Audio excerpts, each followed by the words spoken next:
before we became Homo sapiens sapien, we were already here. By mixing genes extracted from the blood of a god with the essence of the existing earthly being, the atom was genetically engineered.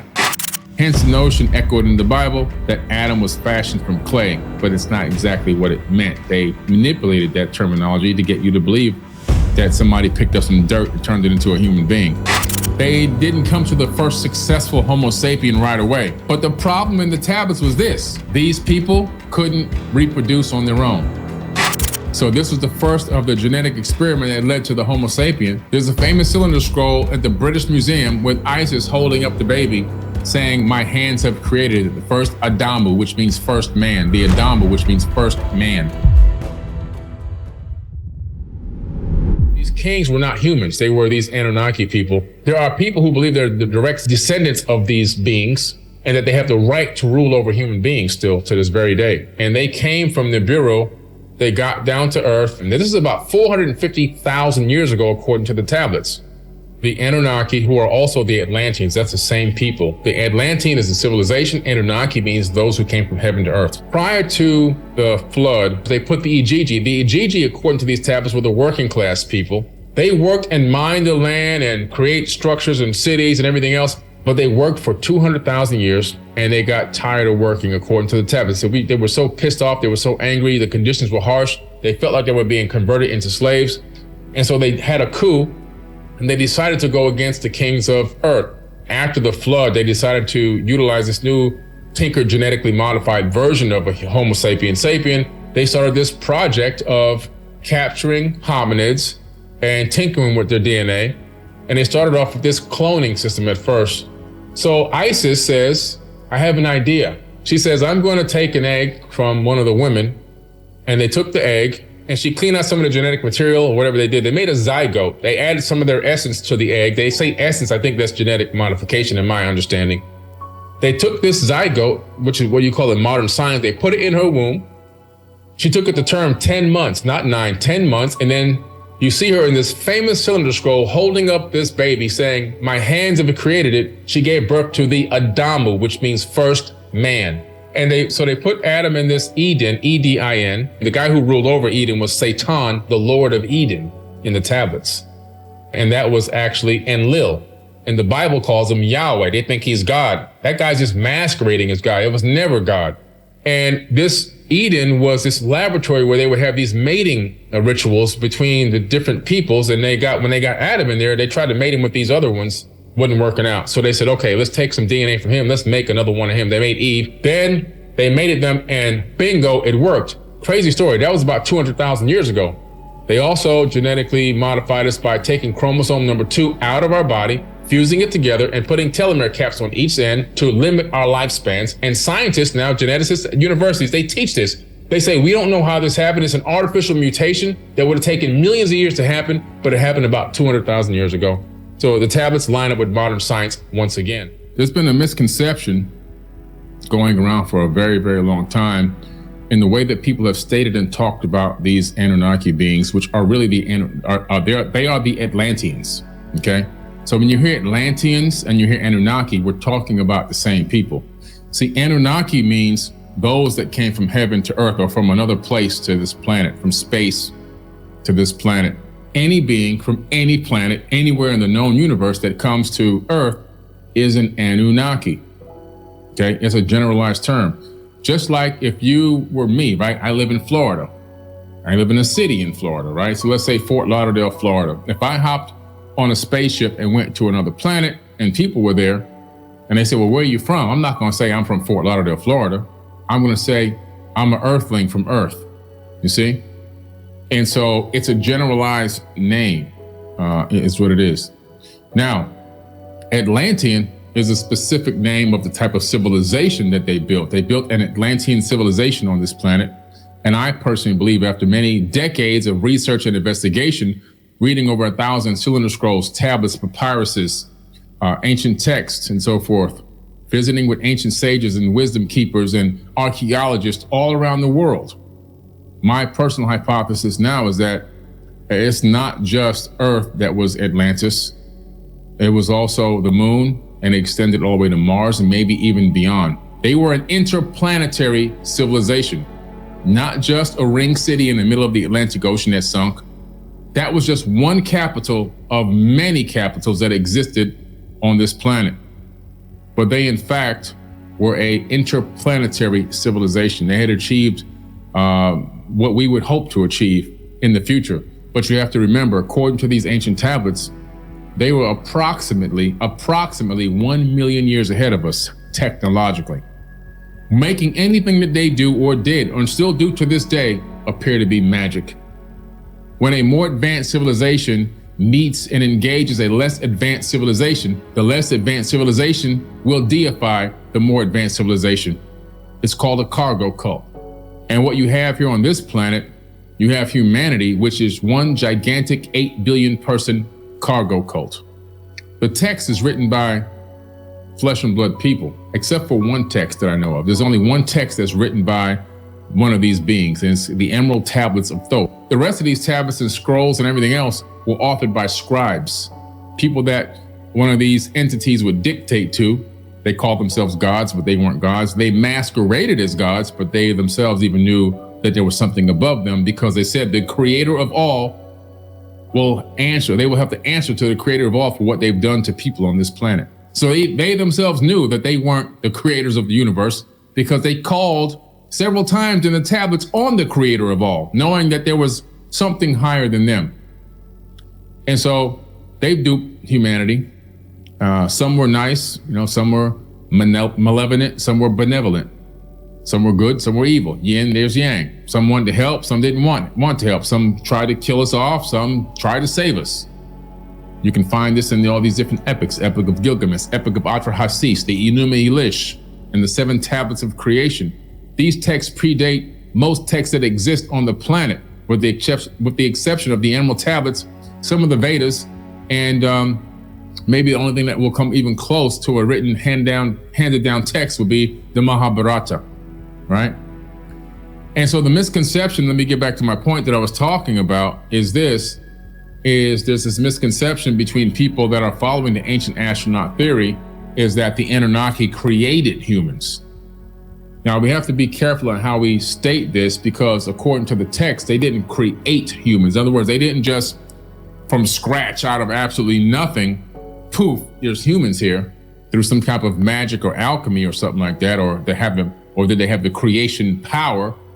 They use genetic manipulation, which we're gonna take a look at tonight.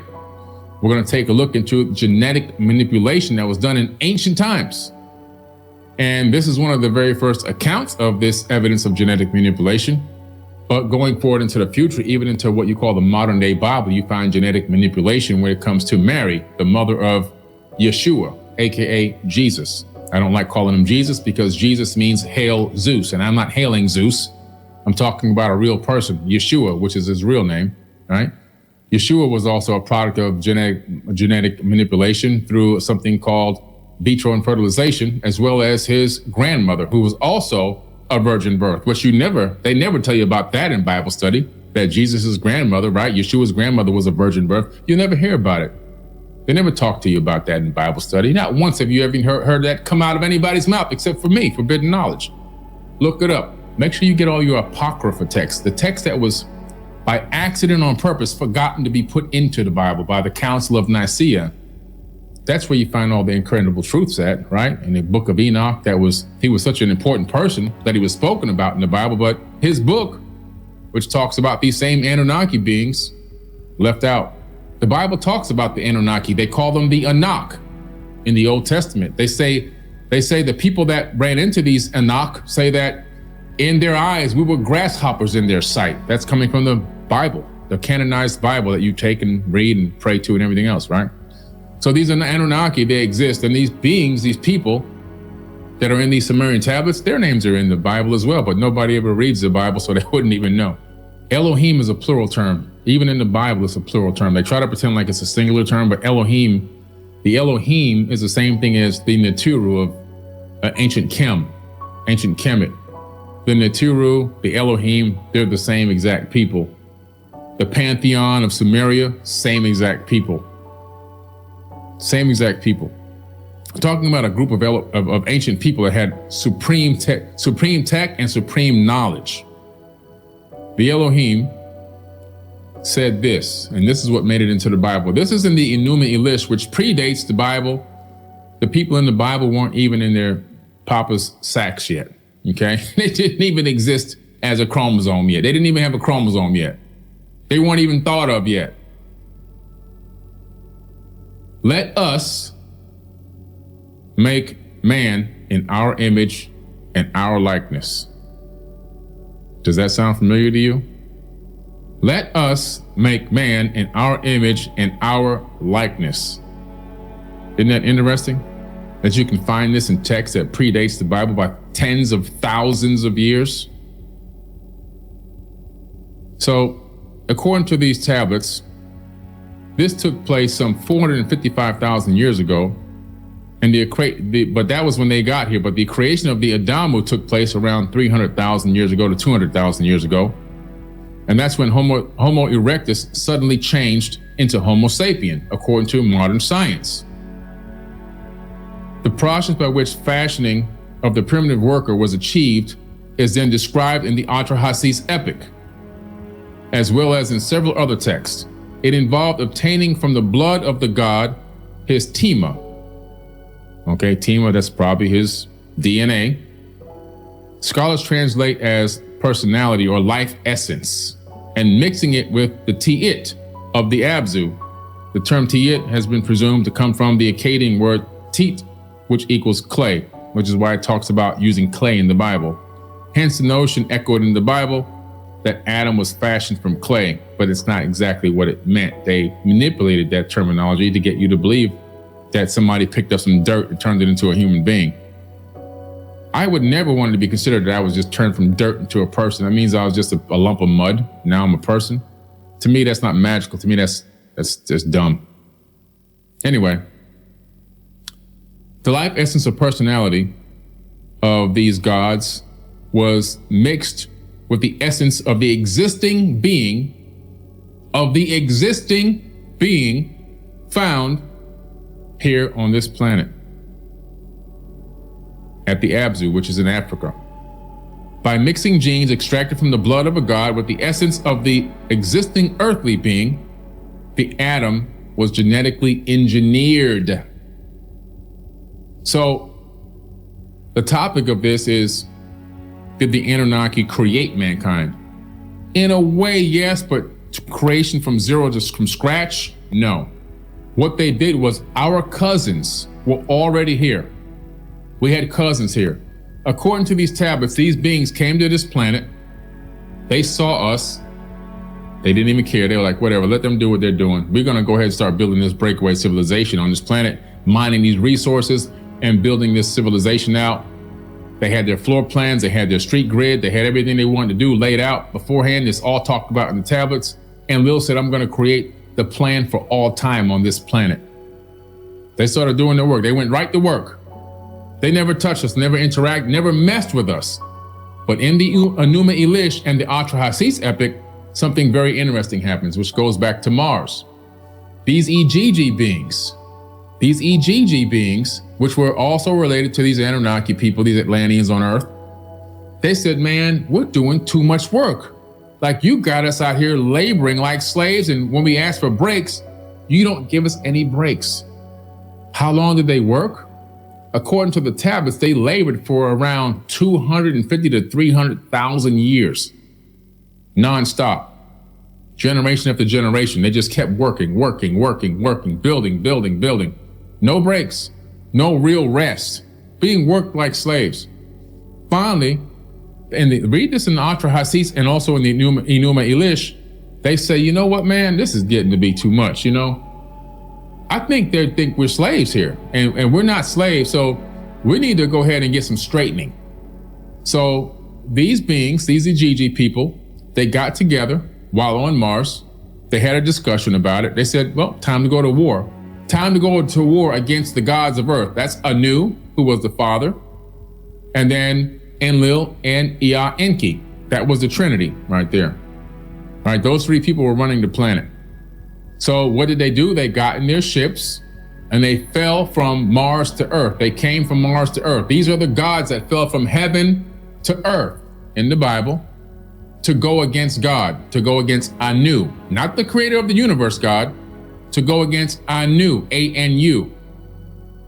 They show up in Adam's calendar in South Africa, which back then was called the Abzu. They go to the location where they are in the middle of the night, and they encircle the camp. Read this in the tablets, read it. They encircle the camp. And then everybody begins to wake up because somebody comes and bang, bang, bang, bang, bang on the door. Like, get up, we here. And like, who's that rabble on my door? What's that rabble on my door? They call it rabble on the door in the tablets. They begin to get up and look around. The guards now are waking up. Everybody's looking around like, oh man, the Ijiji are here. They don't look too pleased. They don't look too happy. They got weapons. Anu and Lil Enki, they come outside. The war is getting ready to happen. Enki comes up with an idea, says, I have an idea that might fix the problem. There is an existing, keyword, existing being on this planet. They're talking about our cousins. Before we became Homo Sapiens sapien, we were already here. Already. But we weren't Homo Sapiens sapien, and we weren't monkeys either. We were advanced people. We were smart people. We were just more spiritually in tune with the planet and ourselves. We weren't, we weren't like we are now with disconnected DNA. They disconnected our DNA and all this other good stuff. And so they said, Enki says, in the tablets, he says, we will take our essence and combine it with their essence. And then we will make them into the workers.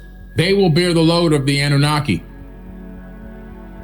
And that's exactly what started to begin. So they went into this, they came to an agreement, and the Ijiji said, okay, look, if you guys are really gonna do this, we won't go to battle right now. We got you outgunned right now, because there's a lot of workers, a lot of us, and not that many of you guys. And if you decide to, we could take you out right now. We're far away from the home planet. There's nothing anybody can do. This is like the Wild Wild West out here. We can do whatever the hell we want. So they're like, you know what? We're gonna go ahead and let you do this. All right. And so now, very good point Kelvin brings up here, and thank you for the donation. The Anunnaki had considered, one of their considerations was artificial people. AI, sound familiar? Artificial beings, sounds a lot like robotic AI. And the brother said, no. They had a few of them in the medical place that they had. There's a medical city they established to help with the workers. But they said that if we have too many, then what will they need us for? What happens when they realize they don't need us?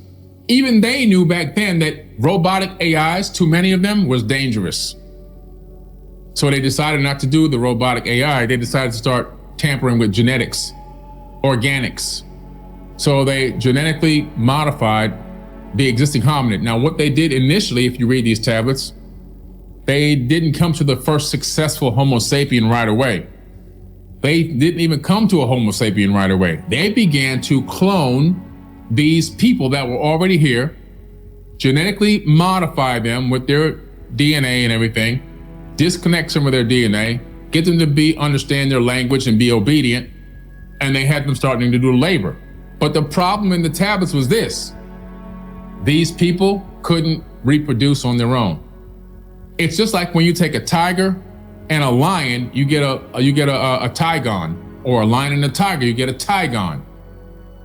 A lion and a tiger that mate they can mate with something, but they're never going to be able to give birth. They're never going to get anybody pregnant or give birth to anything, right?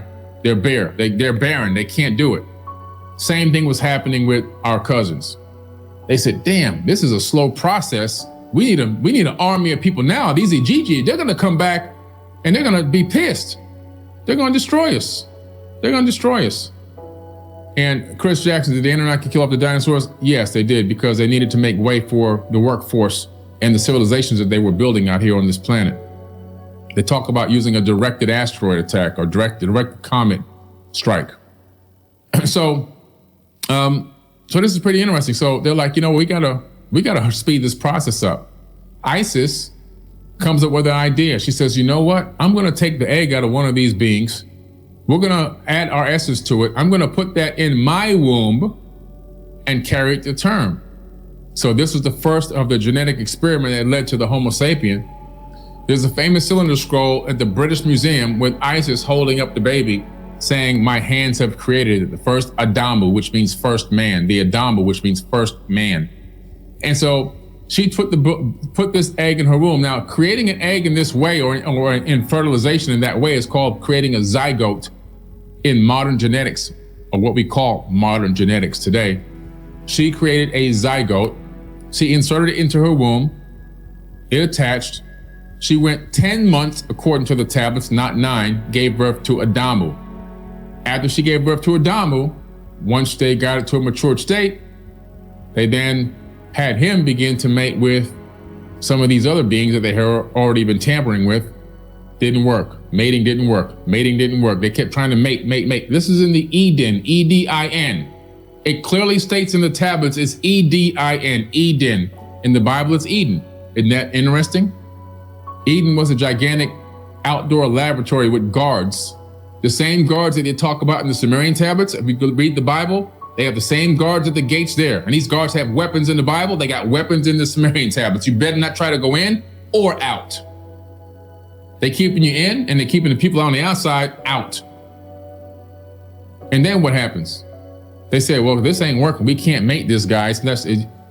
His sperm, let me check the sperm again. His sperm is working, it's swimming, but it's not working with these other beings. We got to do something else. So what they do, they take some of his own DNA, they clone they clone Eve out of him.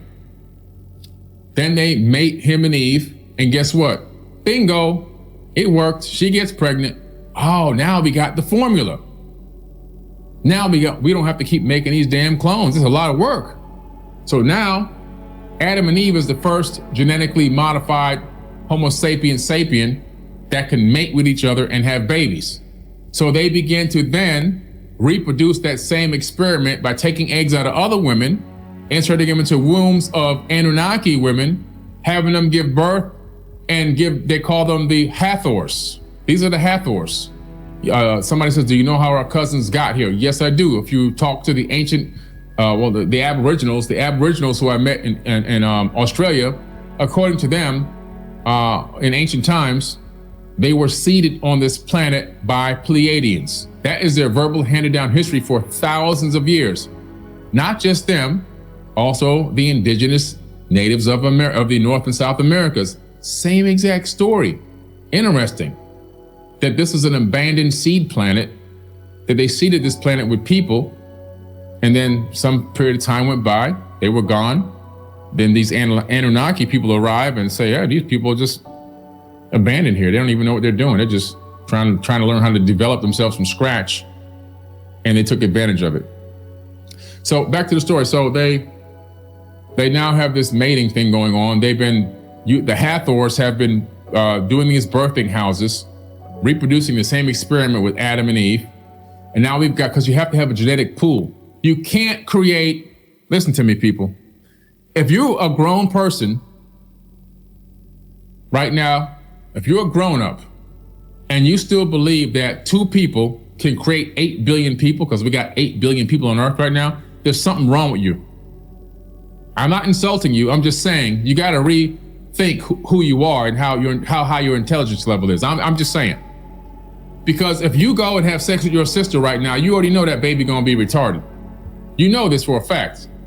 It's gonna be a disabled baby, disabilities coming out the womb every time. And over time, by the 3rd or 4th generation, it's gonna be all kind of malformed disabilities, right? So if we know that for a fact, then what makes you think that Adam and Eve is gonna create 8 billion people? 2 people gonna create 8 billion. We gotta really begin to think here. That's not what happened. The tablets tell you exactly what happened. It wasn't just Adam and Eve. They then created birthing houses where they duplicated the experiment with other Anunnaki women, giving birth to more and more of these Homo sapiens sapiens, creating a gene pool that they built up so that they can intermingle and intermate and create babies. When you go into the Bible, Old Testament, you find out that obviously Cain killed Abel, right? over a dispute because one was jealous that God was having more favor over the other one's offering, and so forth and so on. So out of jealousy, he killed his brother. Now what happens? God comes back, but who's the God? God is Yahweh. Who is Yahweh in the Bible? Enlil. Enlil comes back according to the ancient tablets, and he's asking like, hey, what's going on here? Because by then, you know, he realizes that he killed a brother. There's a murder going on. One of the first recorded murders in biblical history, but not in history itself, because in the ancient tablets, there's a million murders going on. And he's like, what, why'd you do this? And so forth. So he's telling him what happened. He's ashamed and everything else. He's kicked out of Eden. He's kicked out of the laboratory because this guy's violent now. And he goes, Cain says something very important in the biblical text. He says, the people out there will kill me. The people out there will kill me. What people? There's only supposed to be a couple of people on this planet. What people out there? If it's Adam, Eve, Cain, and Abel, then what people are out there that's going to kill you? There were already hundreds of thousands of people out there living, working, and everything else when Cain was actually born. And then what does God say in the Bible? He says, don't worry, I'm gonna put a mark on you, my brand, I'm gonna brand you so that the people out there know you my boy and they won't touch you. That's what the Bible says. That's exactly what the Bible says, right? And so they brand him. He knows like, hey, okay, don't touch this guy. He's a Canaan. That's where the Canaanites came from. And so this is what happened with with Cain. So there were people already out there. God says to him, you'll know your wife. You'll meet her. You'll meet this woman. You'll find a woman out there. You guys are gonna fall in love, and you're gonna build this whole Canaanite kingdom. That's the Bible said. So people were already out there. His wife was already outside of Eden. She existed already. There wasn't two people giving birth to 8 billion people. Stop thinking that. Stop teaching that to your kids, please. I'm begging you. It's foolishness. If you believe that, then start going having sex with your relatives right now and see what happens when your baby come out. Just see what happens. It didn't happen that way. Read these tablets, it tells you exactly what happens. These beings were mating. They had created this mating farm, this mating laboratory called Eden. And Enlil was known as the Lord. He was known as Satan, the Lord of Eden. Satan, the Lord of Eden. Satan. You wonder where that came from? Yeah, he's Satan. The snake that was in the garden was his brother, Enki. Enki came with the knowledge to Adam and Eve and told them that they were stronger and bigger and brighter, and that when he did the genetic tinkering, that he put a little extra in them, that one day in the future they would be able to tap back into it, and they themselves could rise higher than the Anunnaki. And his brother found out about this and started calling him the devil. And that information is in the Myth of Adapa. Do I have that book down here? Oh, it's upstairs. The Myth of Adapa, which is another incredible ancient text, cuneiform text that's available. The myth, I did a whole thing with Matthew LaCroix on the Myth of Adapa. It's so powerful. In the Bible, where it's talking about that, saying that, you know, the angels were jealous of human beings because they were going to be exalted higher than them. That comes from the Myth of Adapa, ancient text that's talking about human beings, us, being created at a higher level, but not knowing we were, than the Anunnaki themselves. We have to tap back into our DNA. We have to tap back into our, what they're calling junk, and plug it back in. We have to tap into our pineal gland and our higher consciousness. We have to tap back into our frequencies, get back on the frequency mode of love, understanding, empathy, service to others, and also then tap into all of our innate gifts that we naturally have. Things that they had to enhance with technology were built into our avatar bodies. Psychic abilities, telekinesis, intuition, all these the extrasensory perceptions that we don't think we even know exist in our bodies, but they're there, just lying dormant, waiting for us to tap back into them. So did the Anunnaki create human beings? Not exactly. They genetically modified our ancestors, which turned us into Homo Sapiens sapien.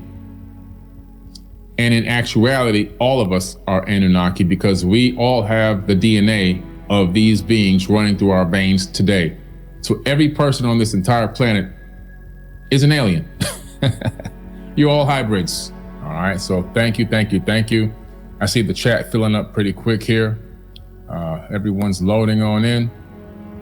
Do you think the Anunnaki gods' wings were mechanized and arc powered with ethereal energy? Also, can they harness cosmic energy? Good question, Johnny Chan. So the wings on the back of the Anunnaki that you see depicted, carved into stone all over the world, literally, you can find them in Mexico, in Ecuador, in South America. You can find those same carvings in Iraq. And so we know that these beings are global beings. They were part of a global civilization. It was the Atlantean people. And they had, when you see them with the wings on their back, a lot of the times you'll also see them with a bird face. The bird face was not their real face, because we clearly see them as well with human heads. So we know, or humanoid heads, I should say. They weren't human, but they had humanoid heads. And so we know that the wings depicted flight, the capability of flight. The tablets themselves referenced the fact that they would put these eagles' masks on when they would travel into space. So they had the capability of space travel, and the eagle's mask would be used in one particular tablet. They go to Mars. I'm sorry, not to Mars, I'm sorry. They go to the moon. And on the moon, they had to put their eagle's mask on before they stepped out of the ship, because the atmosphere was thin. This is an ancient tablets. These tablets are like 8,000 years old. And they're talking about putting eagle's masks on because the atmosphere is too thin. This is crazy stuff, but I mean, what better way to convey your message than to put it in stone so where it can last through the test of time? And so the wings, though, depicted their ability for flight. Where are the Anunnaki and why haven't they returned? Good question. Part answer to that is some of them never left. When you look into some of the tablets, there was a war. That last pyramid war, which you can find evidence of that last war at Mohenjo-Daro in the Indus Valley, where you can see the bodies of people still holding hands dead in the street, and their background radiation is higher than background radiation levels should be. So that means that they were nuked. And the buildings that they lived in are still there, partially standing, but the mud bricks have been turned into glass. So they've been vitrified. Vitrification typically happens when you hit around 3,000 degree temperature blasts. And so the entire region was vitrified. So was the Giza Plateau. One of the biggest reasons for that the fact that the Nile doesn't run right up to the pyramids anymore and it's all sand and desert, is vitrification. If you put your hand in the sands at Giza, you can begin to pull up balls of glass in certain areas, which lets you know that there was a war there that extended to that region as well. And all around that region, we begin to find places where there seems to be some type of weapon signature that have left vitrified buildings behind, as well as remnants of ancient cities that look like they were destroyed. And so during this situation in the tablets, some of these beings said they were going to forego and they were going to leave, and they left. And some of them stayed. So I do believe that in some weird way, they're still around us today, because I believe their offspring are still here walking amongst us, and you wouldn't be able to detect them or differentiate them from a normal person at this point. And then the other answer is the ones that did go, when will they return? They always claim to be coming back, or we will return. We're coming back at some point in the distant future. For us, it seems like a long period of time that they've been gone. But for these beings who live for eons, they've only been gone for a little while. It's like they just went around the corner to the corner store and they're coming back. So it's going to be pretty interesting. Now, in the Emerald Tablets of Thoth, some of the oldest texts on the earth, 36,000-year-old texts, Thoth the Atlantean says that far in the future, an enemy will come from deep space. And he says that the person that is wise enough to raise his ship from underneath the Sphinx will be able to defeat them with ease. So according to him, far in the future, in some deep future time, there is going to be some type of situation we might face in space. Maybe it's the Anunnaki returning to take claim for this planet. I don't know. That's a good question. Christopher Stevenson, who's older, Enki or Enlil? Please explain the relationship between the two. Thanks, Billy. Enki was older than Enlil, not by much though. And Enki had a higher ranking number than Enlil, but for whatever reason, the earth was named after Enki, because his name is 𝗩𝗓𝗕𝗦𝗧𝗘. 𝗩 is the first 2 digits of his name in caps, and 𝗓𝗕, we know that in ancient Sumerian tongue means earth. So the earth, Ea, and earth, Ki, came together to make the name Earth for the planet. But for some reason, he didn't get kingship over Earth. He took over the head of genetics. I guess maybe he was a better geneticist than wanting to be a leader. But it doesn't really say, there's no tablet that clearly says why Enlil, who had a lower rank than him, ended up superseding him and becoming the leader of the planet. So it's pretty interesting to how it happened. Nobody really knows, but Enlil then did that. They're brothers. Enlil and Enki are brothers, and their father is Anu, and they both had kids. Enki's kids, one of them was Ningishita, who's also known as Thoth. Thoth, the Atlantean priest king, okay, on the front cover of my book, who wrote the Emerald Tablets. His other son was Marduk, who ended up turning out to be an evil guy, really, really evil, brash guy, also known as Amun-Ra to the pre-dynastic Egyptians, who tried to usher in monotheism and create a one-world religion, which he actually ended up doing. Is the Olmec part of the Anunnaki, and also are they the first blacks in America? Good question. So I don't know if they're the first blacks in America, but I do know that according to these tablets, what was going on with Thoth and his brother Amun-Ra, aka Marduk, they were having a lot of battles, clashes, hard clashes too. They were fighting, and they were going to war nonstop because Thoth wanted to help humans and help them rise up to higher levels of consciousness, and Marduk only wanted to masquerade as a god and have humans praying to him and waiting on him and serving him and keeping them dumb, and he would kill them from time to time if they made too much noise and all this kind of crazy stuff. So they were clashing nonstop. And so Enki told Thoth, he says, look, let me try to deal with him. You go to the other side, go over to the other side of the world and start a civilization over there. So he left and went to Mesoamerica. That's the North and South Americas. But he took Olmecs with him, according to these tablets. He took the Olmecs with him, and he went to Mesoamerica and started to build the 𝗪𝗕𝗦𝗧𝗘 civilization, which spanned from the North Americas, the southern part of the North Americas, down in through what we call now Mexico, all the way down in through the Yucatan Peninsula, even down into South America. And so this civilization was built by Thoth and the Olmecs. So he took Africans with him, black Africans from Africa, which Egypt is in Africa, if you didn't know, and brought them to Mesoamerica and began to build these civilizations. The Mayans and the Aztecs and the Incas built absolutely nothing. They built nothing. They were barbaric people, just a slight level above caveman. They stumbled across the area or the regions that had been abandoned by Thoth and the Olmecs for maybe 100 years or so. And they actually moved in and made it their home. That's why you see that these cultures would do things like sacrifice people and rip their heart out and eat the heart. And you say, how can you be so technologically advanced that you can create these advanced structures, but then you're ripping people's hearts out of their chest? The reason why is because they didn't create them. And what I'm telling you is not something off my dome. This is actually taught by the people who are ancestors of the Mayans in Mexico. So if you go there and you get a good homegrown tour guide, they will tell you exactly what I'm telling you, is that the Incas, the Mayans, and the Aztecs inherited what was already there. As a matter of fact, when the Mayans stumbled across the region and the area, they didn't even know what to call the people. They're the ones who gave them the name Teotihuacans. They gave that name to them.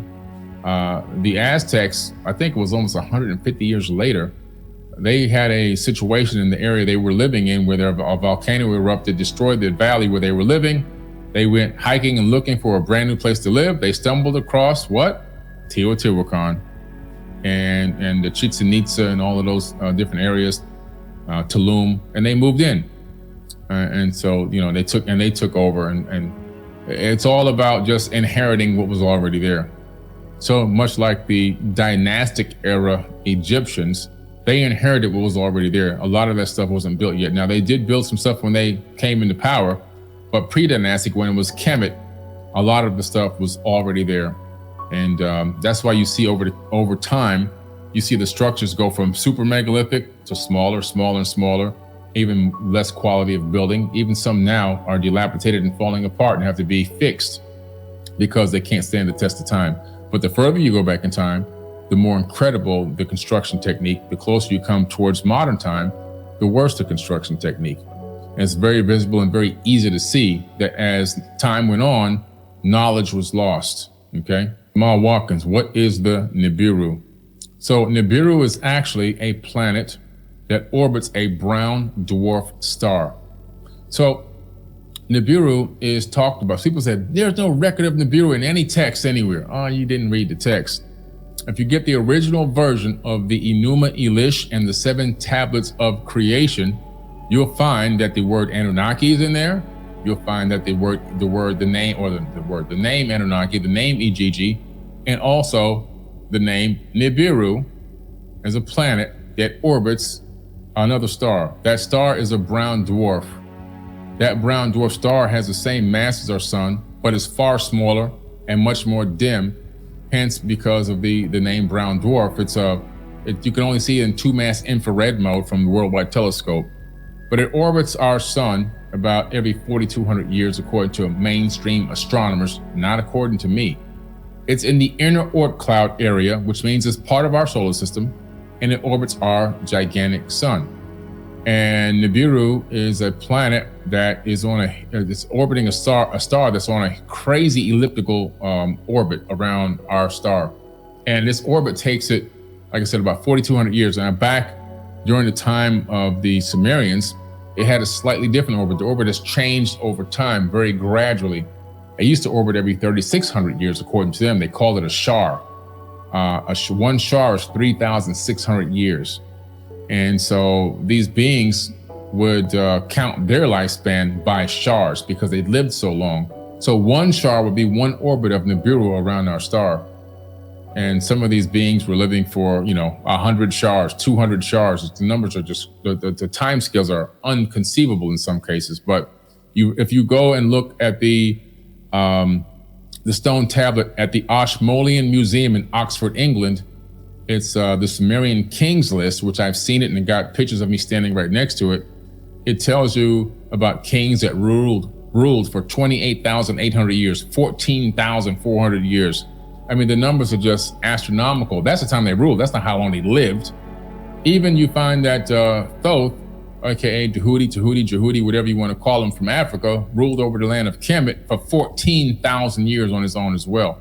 So their lifespans are just absolutely incredible. Lance Benefield, did Enki create humans to be the future of the Anunnaki? Yes, he did. Good question. I can see you kind of almost alluding that you kind of really know the answer, which is great because these people need to know this. So when Enki was genetically modifying the existing hominid DNA, he did something a little extra, which caused him a lot of problem and heartache. He set up our genetic pool and our DNA strand and our RNA to be able to reconnect to higher levels and higher dimensions. And at a certain point in the future, that human beings could rise above and supersede the levels that the Anunnaki had gotten to themselves, spiritually and technologically. And his brother Enlil found out about this, and they almost went to war over this. He had a big problem. He was so distraught and so pissed off that the first chance he got, he decided to try to wipe out the entire civilization of human beings on the planet, hence the Great Flood. Okay, but Enki then again intervened because his half-son, who was half human and half Anunnaki, Zuzudra, aka Noah in the Bible, he didn't want him to perish, so he gave him a lifeline, told him what's up, and sent him instructions on how to build a ship. Now, this ship wasn't like the ship in the biblical text because we know that that information was just fabricated. Why do we know this? They found the original record, the original Sumerian tablets with the order to build the ship, and it was shaped like a round disc. And no, he didn't collect 2 animals from all over the world. They didn't have 2 grasshoppers and 2 roaches and 2 fleas. I mean, come on. Didn't happen like that. That's a fairy tale that they teach you at Bible study. What did happen though, he was told to collect animals and samples from his local area where he lived and store those on the ship. this round, this disc shape, almost like a UFO shaped ship, but built of wood. And it's more like a DNA bank is what it was. It wasn't anything like what you saw on any TV show or movie or cartoon growing up. It wasn't two lions walking up behind two deer and all this other kind of foolishness. They need to stop teaching that garbage to people. That stuff is screwed. That's like teaching Santa Claus and everything else. It's foolishness. But that's what happened. So yeah, they created human beings to become higher than the level of the Anunnaki. And the thing that proved this is the incident at the Tower of Babel, when Enlil came back from wherever he went to. He comes back and you see the humans building a tower that rivaled the Anunnaki's tower, and they were putting a Shem on top. A Shem is a rocket ship or a rocket top or something that lifts off the top. Whatever that was, it pissed him off. He destroyed the tower. He changed or confused the language. He made people change their languages by force, and he moved people around the different parts of the planet, probably the leaders of the different areas who had helped to collaborate and spread them out so they couldn't communicate anymore. And because he was like, man, y'all getting too powerful. Jacob Green, Billy, do you believe that the pyramids could have been used as weapons by the Anunnaki? I don't think that the pyramids were used as weapons. I believe that the pyramids were multifunctional stone computers that had several functions. For example, the Great Pyramid at Giza had multiple functions. The first function would be that it was a power generator. It was close to the Nile. The Nile's not there anymore, but back then the Nile ran right up to the pyramid. And we know this for a fact because of geology. And when you look underneath the pyramid, you can see the tubules where the water would flow underneath the magnetized crystal granite. When it would flow underneath the magnetized crystal granite, it would create something called physiostatic electricity, and positive ions would rise up into the pyramid. And then they would be stepped up, going up into the grand gallery with resonating chambers, resonating rods. And then once it got into the king's chamber, it would then be amped up again and shot up through the apex from the capstone, which is missing. And then that would become ambient electricity within the atmosphere that can be picked up by obelisks.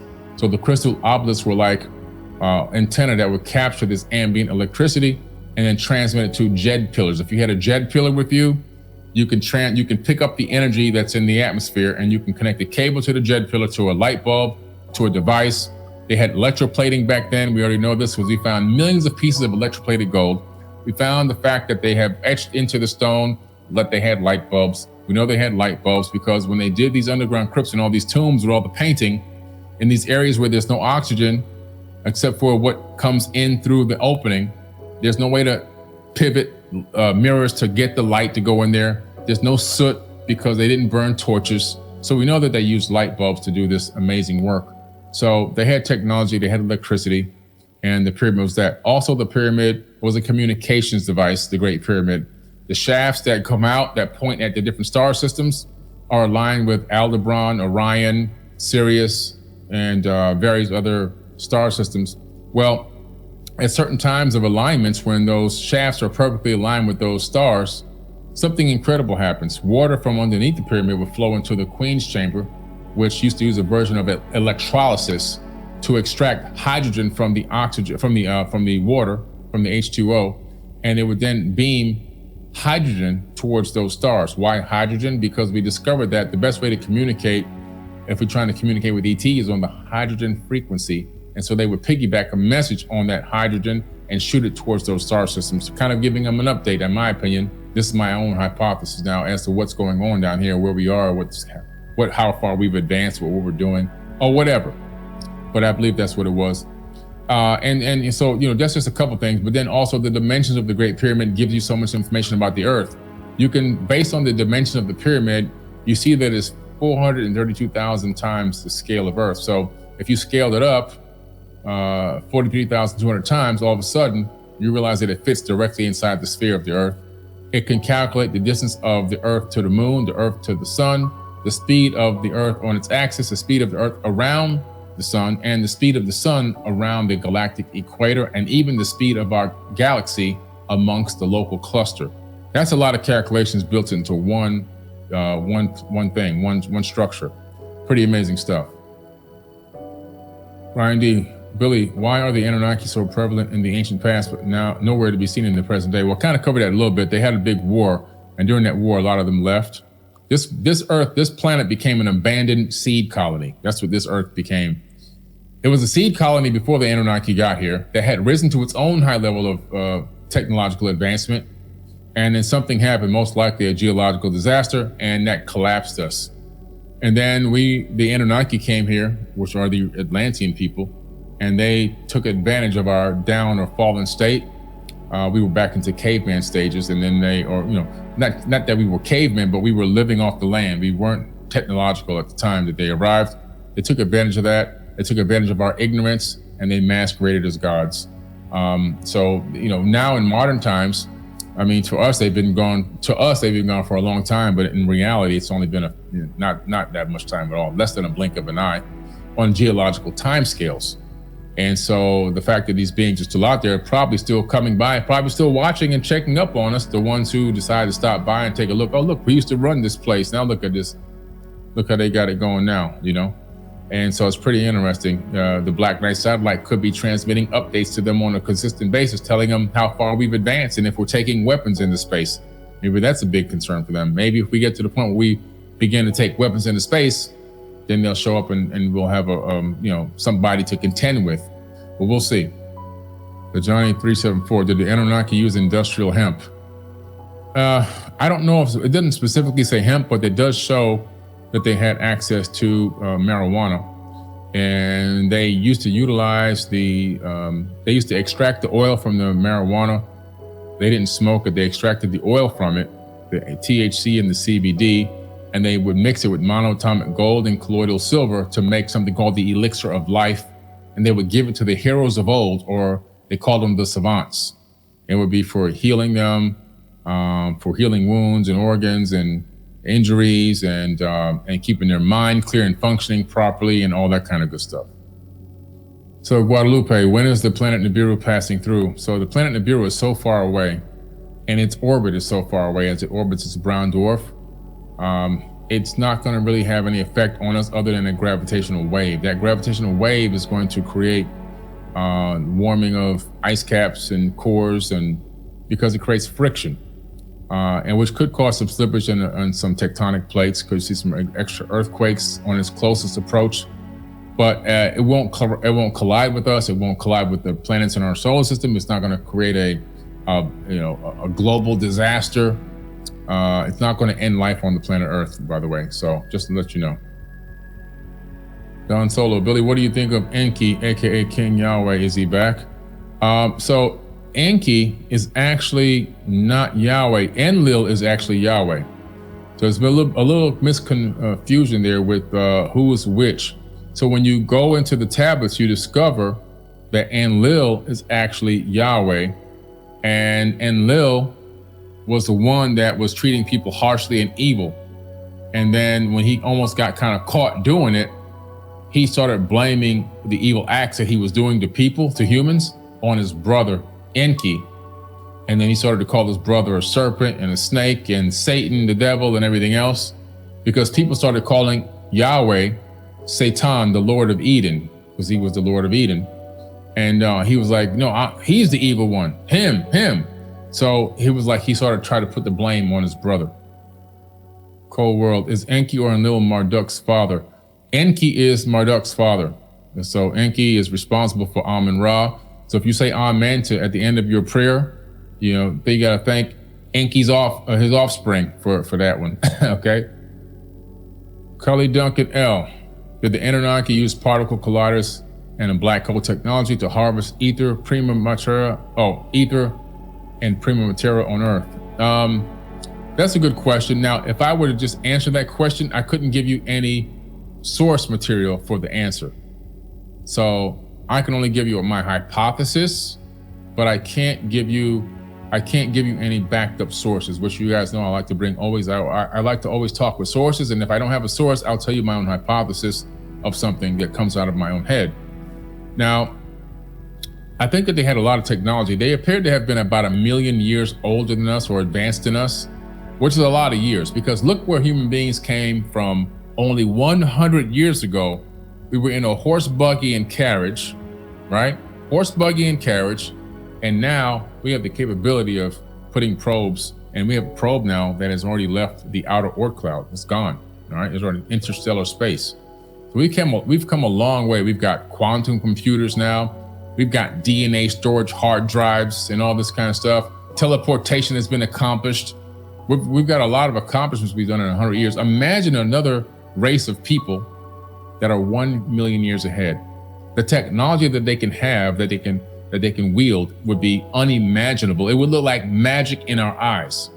So could they have the type of technology? It's very quite possible. I just don't know because I haven't seen any text that can back it up. But I believe when you're that far advanced, that pretty much anything you can think of, they've probably accomplished or close to it. Do Atlanteans currently live under the ocean? Good question, because we know that in the Sumerian tablets, Enki made his abode underwater. And what's really weird about that one is when you look at a lot of accounts of UFOs, you see a lot of USOs, right? These are ships that are coming up out of the ocean. And even Christopher Columbus in his captain's log, and captains don't just write stuff in their log. In the Christopher Columbus captain's log, while they were sailing across the ocean, they saw a UFO come up out of the ocean and take off into the night sky. Now, I gotta remember, back then there were no lights, not even on the boat. The boat only had torches. So imagine for them to write this down and say that something bright as the sun came out of the ocean and took off into the night sky and lit up the sky. So, and there's many, many accounts like that where UFOs are coming out of water. So I believe that there could be still bases there now today. That's my opinion. I was finding that whenever I applied those questions to things that don't quite make sense to the stories you tell from the Bible, it was leading to a completely different storyline that turned out to be the summary form of the Sumerian stories of our ancestors' contact with sky people, or what today we would call aliens or ETs. When you look into the Nag Hammadi and you see information about the archons, and where they're saying that, for example, one of the archons resembled this reptilian type being, and then another archon kind of almost resembles a gray alien. From the description, at least, they supposedly in some way they are able to absorb human energy, negative emotions. Oh yes, I think that's the most important insight of the Archon stories. Yeah. The reason it isn't in the mainstream canon is because it contains themes that didn't fit the mainstream. So that includes an abduction narrative, that includes an invasion narrative. It includes a detailed unpacking of Genesis 6, which is a hybridization narrative. And clearly there came a point in the development of Christianity where they thought, this is going to be inconvenient. It wasn't just that they taught us about how to do plumbing or how to build a bit tool. It was things like makeup, adornment, more interesting clothing. They taught us how to be a civilization, and we were grateful for their input and we celebrated them for a long time. Well, I mean, people today know me as the Paleo Contact guy. Yes. That's what I write about. I think I've written about 15 books, but the 4 best-selling ones are the ones about paleo contact. That's the theory that in the deep past, our ancestors had contact with other civilizations, with ET visitors. But why written into it often surprises people. This is from the world of Christian ministry. And I was for 33 years in church-based ministry. I was an archdeacon in the Anglican church, and I was a theological educator. I was training pastors. So this sounds quite different to ET contact and human origins, but it was the theological educator role that actually led me into the world of ET contact, because I was teaching pastors the principles of interpreting ancient texts. And so we do source analysis, form analysis, all the essential linguistic questions of what do the words mean. And I was finding that whenever I applied those questions to things that don't quite make sense to the stories you tell from the Bible, it was leading to a completely different storyline that turned out to be the summary form of the Sumerian stories of our ancestors' contact with sky people, or what today we would call aliens or ETs. And what I've found, I've been really surprised since publishing Escaping from Eden. I've been contacted by so many people who are in communities of faith. They're in churches, and either of them had close encounter experiences, and suddenly they realize they're not allowed to mention that, You have all sorts of other supernatural experiences in the church, but don't mention ETs. Or they've seen things in the Bible in the same way I have. And you thought, wait a minute, that's a close encounter. That's a UFO. That's contact. That's colonization. And then found in a Bible group with their pastor, you don't mention that again if you want to stay in this church. Right. And they're totally isolated. And they could be off-sided from their entire family if they start talking about these things. So they reach out to me. And often I hear from people, they may have had a close encounter experience when they were 15 years old, and now they're 65. And they still haven't been able to process it. They've never had anyone they can talk to about it. Exactly. They haven't discovered all the communities on YouTube full of experiences, but they've seen me and they thought, I want to tell that guy. And so a lot of the time I'm hearing experiences that are decades old that people haven't felt before in the share. It's a taboo subject, but our churches are at least half full of contactees and experiences who just haven't been able to come out the closet. That's so true, because it's such a taboo. You can be excommunicated, you can be ostracized, right? So it's a tough thing to talk about, especially, in the Black and brown communities. It's almost like you dare not even bring anything up about a UFO or an alien. At least when I was growing up, in the 70s and 80s, it was like a topic that was really taboo, and hard to talk about. So people go for decades literally with this information and this thing on their consciousness, but they can't seem to find any way to get it out, to at least just express it to somebody that would listen without judging them. Exactly. And that can go for generations. I mean, I often hear from people, guys will talk to me who might be in their 30s. They'll say, I've had this experience. They'll describe a close encounter, an abduction experience even, and they'll want help processing it. And I'll say, are you the first person in your family to have this experience? Have your parents had anything like this happen to them? And they'll say, oh, I don't think so. I think like mother, dad would have mentioned something like that. And then a week later, they'll call me back and say, I mentioned it to my dad. And he said, well, son, since you said that, let me think what happened to me when I was 15. And they've kept this story. They haven't shared it because they wanted to protect their kids. They didn't want their kids to think they were crazy. Of course. They didn't want anything disturbing to happen to them, so just steer them away from the whole topic. But it's actually impoverished the family because there was information there. They could have prepared their kids for these experiences. The kid could have had a less isolated, happier life if they'd known, actually, this happened to dad. He's okay. We will all survive this. And sort of breaking that taboo within a family can be really hard. But the other thing, I'm really excited about my latest book, The Eden Conspiracy, because it shows that in the Bible, the narrative originally of the Christians was one of paleo contact. It's one that talked about the Tzeva Hashemayim arriving. And that's the Hebrew for the sky armies. That's right. Turning up. It talks about invasion. It talks about the parceling up of the lands. El Elyon gives all the lands to the Elohim. It's a moment of colonization. And Elohim is plural. Elohim is plural, the powerful one. And when you read it that way, the stories make sense. Suddenly it makes sense why the Yahweh character is trying to get land off the other powerful ones, because he didn't get any land. He got a people group with no land. So when he turns up in the story, he has to take his people out of somebody else's land. Until you got that framework, you don't understand what all the laws are about. But worse than that, most Bibles translate Elohim as God. Singular. Singular. Right. Most believers look at El Elyon, they think that's God. They read Yahweh, they think that's God. And the story that produces is a total distortion. Now you've got a God who goes to war with himself. Thousands of humans get killed, get slaughtered when he gets into conflict with himself. He changes his mind, and so there's a genocide in the process. And so we end up with this monstrous image of a God. And it affects how we think about ourselves. We become these servile little creatures tiptoeing around, desperately afraid we might offend the Almighty, make a mistake, fall out of his will. And it is so disempowering. You go back to the original meaning of those texts. The Bible is an empowering document. It's talking about people power. It's talking about the power of the human being.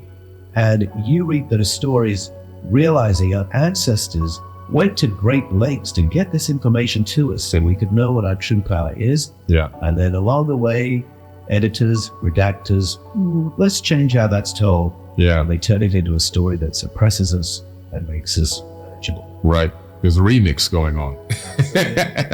In music, they call it a remix, right? And so what's really sad about it is it gives us, like you said, this different perspective of what a true all-knowing, all-loving God really is, which I personally believe exists. Yes. However, I keep trying to tell people that the one that you're reading about in this book, or the ones, I say plural, those are people that masqueraded as God. Yes. They allow the people to praise them. Well, yes. I mean, that's half the story. And the other half of the story is that in the 6th century BCE, these editors sat down and they got now a word that's understood to mean God, the source of the cosmos. Yeah. And they layer it over the top of other stories. So they go back to stories that are really stories of dragons, of oppression of human beings, by draconian entities, and they put the holy name of God over that text. So even if those awful draconian creatures weren't masquerading as God, the translators of it. Gotcha. Absolutely. That's where that ends. I mean, I tell you where that ends up. It ends up with human beings justifying invading each other's countries, enslaving other people groups, all kinds of misogyny and abuse in the name of God. Yes. Because that's what God does in the Bible. They don't realize, no, that's not the behavior of God. That is a violent colonization and just claimed as something holy. So real. You know, when people challenge me and they say, this is not Orthodox Christianity, let's just slow down. Tell me what you mean by Orthodox Christianity. Because let's go back to the beginning of Christianity. Let's talk about origin, the founder, the father of hermeneutics, the principles of Bible interpretation. Everyone acknowledges origin as that. Clement of Alexandria, Irenaeus, he's the guy who came up with the term Old Testament and New Testament. Justin Martyr, you go to those people, they would say what I'm saying about how to read the Old Testament stories. But unfortunately, some votes went the wrong way. Everybody forgets what they said. They were foundational people, and this other mainstream took over. And what people call Orthodox Christianity is the mainstream after those votes. You go back to the beginning, and the first Christians, they knew about contact experiences. It's there in the New Testament, 1 John 4. They knew about ancestral spirits. It's there in the Bible, in Hebrews 12. They knew about beings washing around in the text that were not God. They talked about the craftsman who came and terraformed a devastated planet. They knew that wasn't a human entity. They knew about the Elohim and the Yahweh stories not being God's stories. Origin said, if you read those as God's stories, you have to believe of God such things you wouldn't believe of the most savage and unjust of men. He had it absolutely clear. Yes, he did. We had them in this room, we'd all be singing of the same Oshi. It's all been forgotten, and Christianity is assumed to be today's Orthodoxy. Right. In the beginning, it was not. Right.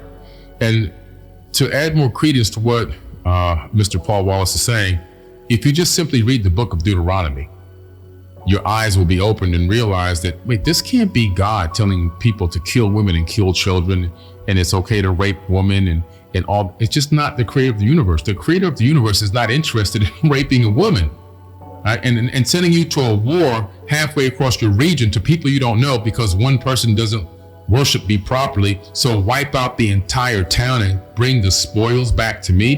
Why does God need spoils? Exactly. And look at what the spoils are. Gold, beef, land, virgin girls. And you read it closely. That's not for the priests. Right. That is for this entity called Yahweh. Yes. What does he want with those? And it's the same with all the world's dragon narratives. Interesting. You're shocked to hear me associate those. But anyone who knows the dragon stories, where you're getting them from Wales, China, Russia, anywhere else, they all follow the same shape. There's a time when our ancestors were governed by non-human entities, reptilian entities, who wanted those things, and they enslaved the people, and they would leave the people alone as long as they got all the gold and beef and lamb and virgin girls that they wanted. And human beings lived that way for a while until they realized, wait a minute, if we act together and if we agree together not to serve this thing, what's it going to do? Can't kill all of us, might kill some of us.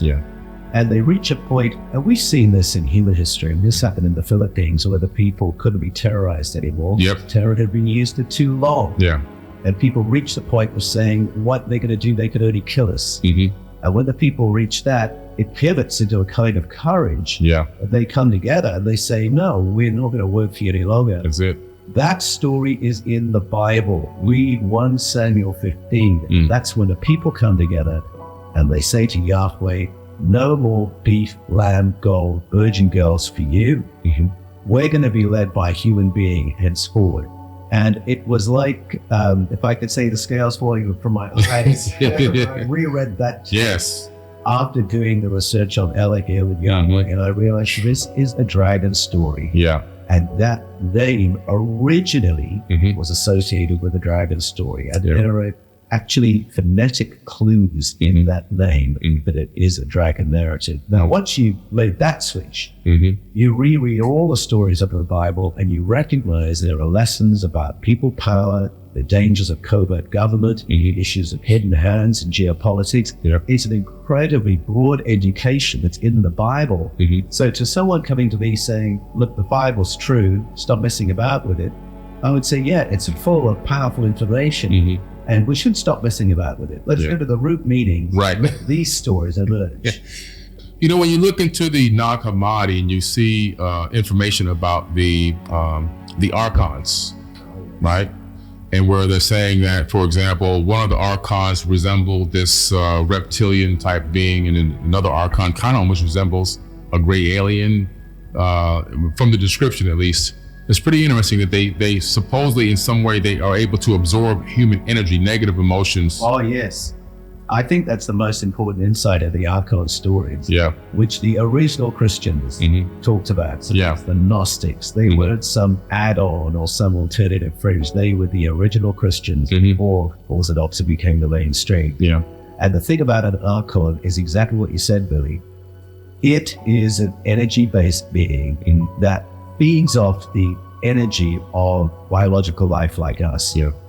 And they can influence our thinking and our emotions so that we will go into heavier emotional states, whether that's fear, anxiety, rage, and then they feed off that. And so you would have archons that would manipulate people into going to war so they can feed off all the misery of that. That's in the canonical Bible as well. There's a moment where the prophet Micaiah remote views this sky council where all the 𝗪𝗘𝗕𝗦𝗧𝗘 are, and they spend most of their time on that council fomenting war. So that those who are energy-based can feed off that, and so the manipulation of fear is all part of that story. And there's an entity there that we could call an archon that tricks one nation into going to war against another on false intelligence. Wow, sounds familiar. Sounds familiar, doesn't it? So it can feed off all the negative energy. And these are great stories. I have to believe them, that there are entities like that. But you know, even if you take them figuratively, there's powerful information in that message. In a sense, algorithms behave in exactly the same way that archons do. That's right. Hey, Bim just got riled by that post. Let's send in 10 more. Let's get more really riled. Then they start engaging. And same thing happens. We can monetize this rage that is now feeling.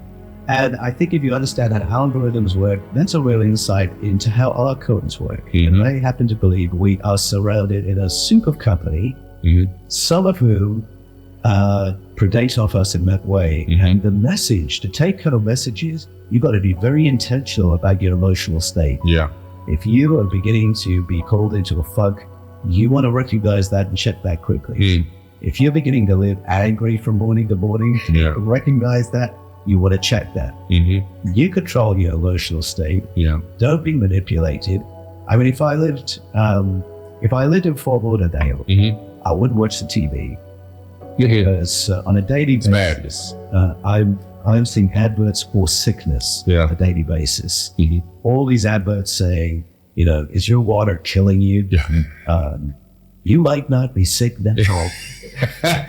You're going to be sick in a minute.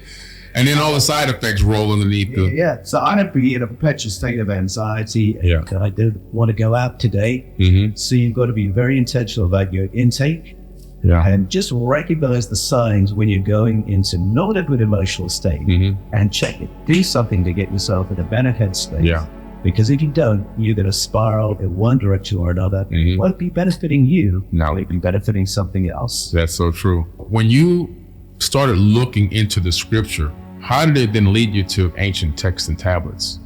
It was the root meanings as the key words. It was going to words like Elohim, Elyon, El Shaddai, Yahweh. Those are all the words that get translated as God, but it means the powerful ones, the powerful one more powerful than the other powerful ones, the powerful one, the destroyer. Yeah. And then this name that is a really draconian name. And then from there, I looked at other words that hint at ancient technology. So you've got the Ruach, you've got the Kabod, and you've got the Urim and the Thummim. And what's interesting is that technology is being described by people who don't know what it is. But they describe it so faithfully. Yes. You and I can read those texts and say, yeah, that is a drone. That is something like a Saturn V. They're the way they're using that. That's a wormhole. Yeah. We recognize the phenomena, or we read weapons. There's the 𝗪𝗕𝗦𝗧𝗘, the 𝗪𝗕𝗦𝗧𝗘, the book of Ezekiel. One, you translated of the root meanings, you get to the shattering thing, the disintegrating thing. Apparently 6 individuals with the disintegrating thing can ethnically cleanse an entire district. Wow. Our ancestors would have read that and thought, you can't eat that with a sword. Yeah. Yeah. But you can't even do that with a gun. We can read that and picture the kind of technology that's being referenced there. That's Yahweh's technology, in case anyone. That's right.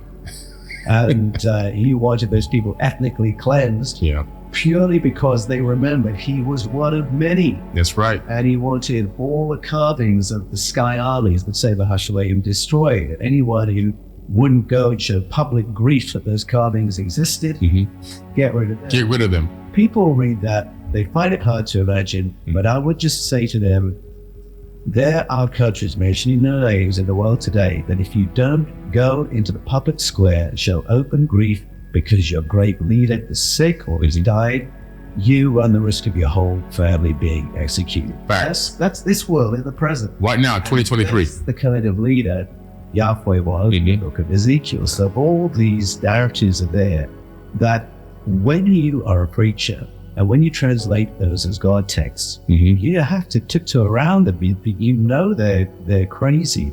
And so what I found was, as a preacher, I always put that into I've got to get back to that basket. Yeah. And I went back to these authorities, I did the translation, and you only have to do the translation work for a couple of days before you realize you are in the cuneiform texts of ancient Sumeria, Babylonia, Arcadia, and Assyria. Yeah. Those are the sources of all the biblical stories of the Elohim. Yeah. And as soon as you start reading those, a whole other world opens up. You can't go back and read the Bible in the old way. No. So it was a by degrees change for me. Yeah. I've known there were these problems for a long time. I suspected there would be ETs in the Bible for a long time. But once I did the translation work, I thought, okay, this is actually a totally new direction in my work for the whole foreseeable future. Because it changes so much of how we live our lives. You know, we think about ourselves. It's not just different religious ideas. Yeah. It changes your life. Completely changed. And the translations I use are the most broadly accepted translations of the cuneiform text. That's not me making translations up. Right. That's a bit a narrative. Right. These are translations that were made in the 1870s. Yes, right. 1890s.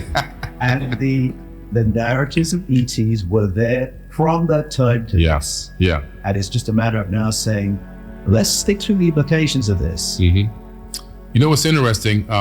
Enoch is spoken of on higher court in the Bible, but his book is not in the Bible, right? Well, it depends which Bible. Yeah, well, the Ethiopian Bible, I think it's in that Bible, yes. Most Bibles omitted the book of Enoch. And I was trying to find out why was that. And the only thing I could find was, I know that in one section in the book of Enoch, he talks about these beings coming down to earth and teaching mankind how to make weapons and teaching them how to make jewelry and perfume and all this kind of stuff. I think that's the reason. Yeah. I think and it's a scandal in a way that it isn't in the Bible. So kudos to the Ethiopian Orthodox Church, because they have kept it in the Bible from the beginning until the present day.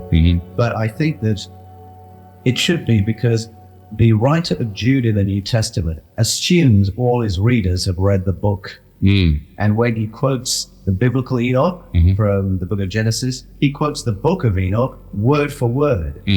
So anyone who takes the New Testament seriously should be reading the book of Enoch. And I'm pretty sure you're right. The reason it isn't in the mainstream canon is because it contains themes that didn't fit the mainstream. Right.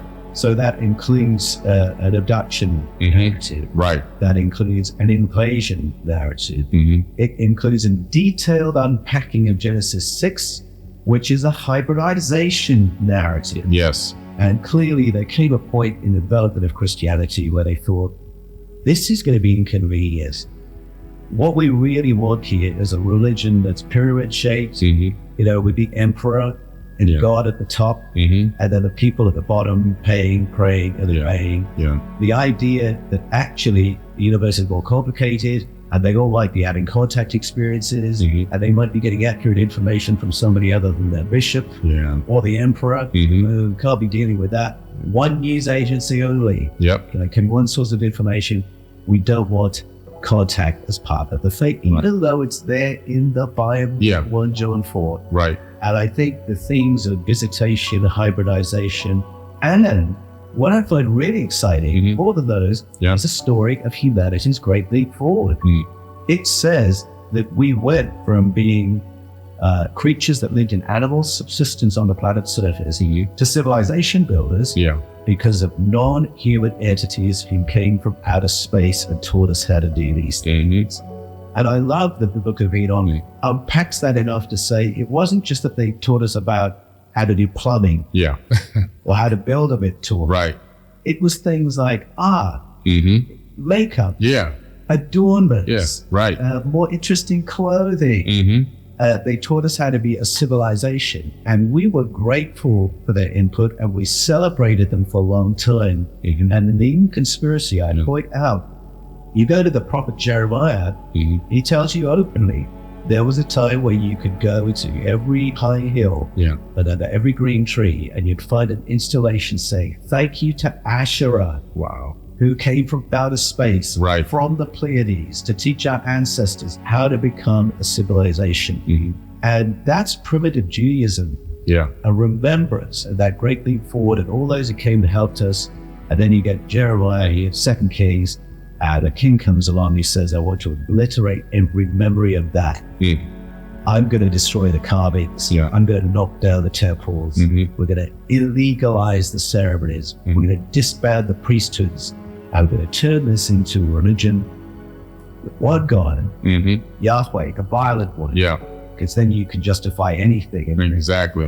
One God, one king, one temple in Jerusalem.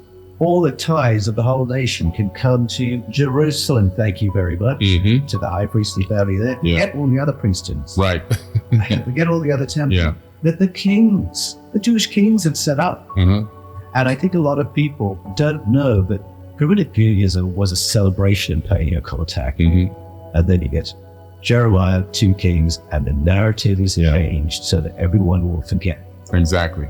Changed by force. Still there. Right, still there. And, one of the biggest things that's always missed with these sacrifices, they wanted to have some nice fresh meat and vegetables because those sacrifices is how they ate their food. Yes, that's right. And in fact, there's another book that doesn't make it into Western Bible, Bell of the Dragon. And it's quite an important book because it clarifies that the food sacrifices were not for the priests. The food sacrifices, a portion went to the priests, and then a specified portion goes to the Elohim, including Yahweh, for them to eat. Exactly. And a specified number of the virgins to the Elohim, including Yahweh, for them to do whatever they want. Yeah. And join the dots. That's not a transcendent God. That's No. not the source of the cosmos. No. Needing all that stuff. Yeah. You see, like I always tell you, not the creator of the universe. We're talking about people. Yeah. They're just people. They're with more advanced knowledge, but still people. Hominids of some type. Hominids. Some hominids and some Reptilians. Yes, exactly.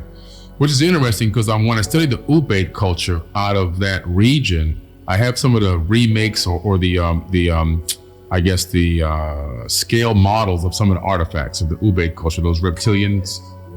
You know, there's so many of them they found. Some had staffs, some had loins, some were naked. So I'm thinking those probably were the working class, the naked ones. Yes. So some are, a woman is breastfeeding a baby, but they have the reptilian head, the scales, and they found some of these structural remnants of their ancient structure still there. So this was a real culture that existed and lived on this planet. Yes. And, you know, I love to hear the mainstream academic explanations of these things. Sometimes. Yeah, they're hilarious. No, they're really funny. It's just the inconsistency. Yeah. You point to one carving, well, that shows what the people saw. Yeah. This obviously is completely made up. Right. I know. That's just a fabrication. Get to that. Yeah, they wanted to make an entire mockery of a potential civilization that will never probably. No, they just what they created with these statuettes was what they actually encountered. And I believe those statuettes might have been created by the 𝗪𝗦𝗕𝗦𝗧 culture themselves. Yes, I think that's very possible. Yeah. From what I've seen, I think you're on the right track there. Yeah. And of course, the academics do the same with representations of ancient technology. So if you go to Mesoamerica and you find all these carvings representing what looks like space helmet, right? What looks like what we would call a Bluetooth microphone earpiece.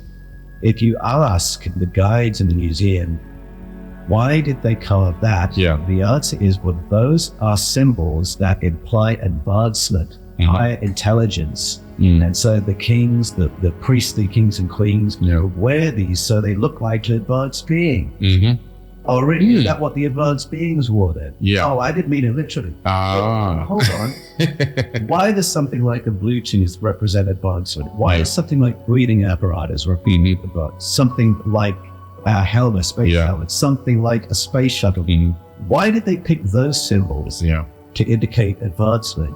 You just go the extra step with your question and you will have stumped. Or you can see the steam coming out of their ears. Yeah, that's right. What we're talking about, sir, ma'am, is a cargo cult. Exactly. We're talking about a more advanced society that engaged a less advanced society, and that less advanced society deified them, and now we're trying to mimic them by any means necessary, just like they did in the atolls in the French Polynesia. I love that you said by any means necessary. Because the clue for me that it is a cargo cult we're looking at, if you look at the Jaguar dynasty, for instance, Maya people, and these depictions I was just mentioning, you'll have, say, Queen Shuk, for instance. She'll be wearing that Bluetooth, but it's not working because they don't know how to make it work. They put something together that looks like what the advanced beings wore, but it's not achieving remote communication. And you know that because she's simultaneously doing a bloodletting to evoke an altered state of consciousness so that she can have a contact experience. Now, I don't know about your Bluetooth. I don't have to do a bloodletting. No, we're not doing any bloodletting. It's a little clue that they are copying technology they've seen, that they don't know how to replicate, and they know that the goal is remote communication. And so I think, so that you're I think we can kind of see this across the board, all around the world. Forget the United States, all around the world. You look into the Americas, for example, in the Mayan culture, you see that they inherit these super advanced civilizations. However, they're still pulling people's hearts out of their chest. Oh, yes. Exactly. That's right. It's funny. People often say to me, hold on, you're saying the Mayans had all this advanced information about advanced beings. How come they were so brutal? Well, again, it goes back to there was a time when we were governed brutally. Just because these beings had better tech than us didn't make them better than us. It just meant they could govern over us. And sometimes they did it with brutality, and we just copied what we saw. That's it. And this is how we maintain power over others. So you've got stories in the Bible of Elohim, because they can get a human being to sacrifice their child, well, now they know they've got total control. Yeah. And I think human leaders have copied that technique from that time to this. And that's why you can go back to at times in my history. Yeah. And that's what the human leaders did. Right, exactly. That was it. And Yeah. terrorization. Because I don't want to go to, this is a very dark strand here, but there has always been an aspect of the higher-ups terrorizing ordinary people and benefiting from their terror in various ways. Listen, if you go back and look at the Sumerian version of Yahweh, which is 𝗪𝗏, in the Epic of Gilgamesh, right? So the Epic of Gilgamesh is the true and full story of Noah's Ark. It's Zudra and Gilgamesh and his created friend that went along with him on this hero's journey, and he's looking for Zudra. But long story short, in there, 𝗪𝗏 begins to get angry because the human beings are making a little bit too much noise. This is Yahweh, by the way. Kill them off. Here's the first occurrence of chemtrails. He literally says, spray their fields, dry out the crops, starve them to death.